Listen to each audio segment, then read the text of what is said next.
Assalamualaikum and greetings. My name is Rafissah Nabila Abdul Razak alongside with my partner Yasmin Yusra Binti Zulkifli, and our supervisor for this project is Puan Syafawati Binti Jasmi.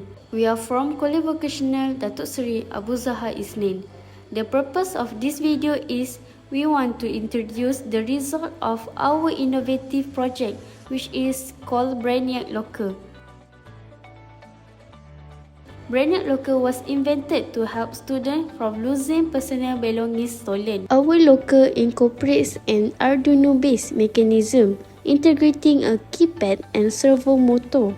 When user enter a preset code on the keypad that's being programmed into the mechanism, the door automatically opens. Subsequently, the movement is facilitated by the servo motor. In the case of incorrect codes, it becomes impossible to open doors, thereby increasing security to protect possession. Furthermore, to ensure effective operation, the locker also employs a power adapter. The problem that we have identified is there is no special place to store personal and valuable items around college. Second problem is there are often instances of theft of valuable. The objective of our innovation is to provide lockers that have high security feature without physical keys. Next is to install keypad lock security on locker.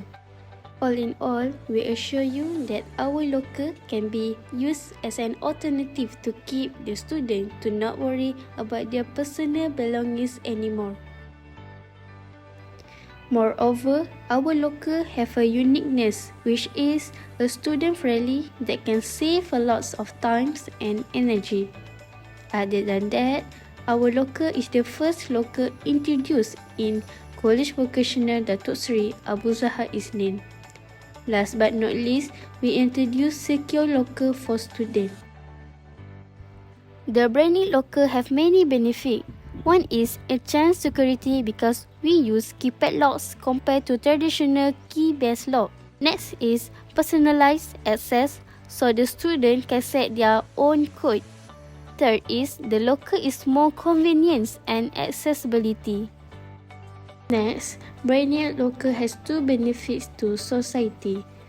First is improved security standards, so our locker can provide a safer environment for students.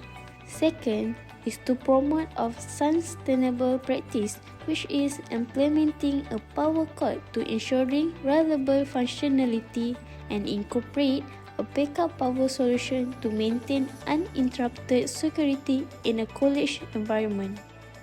Commercial potential for our Brainiac Locker is we hope in the future it can be installed throughout the college. Second is we hope it can be accessed for all students, not just female students. Third is can use as promoting inclusivity and convenient to visitors.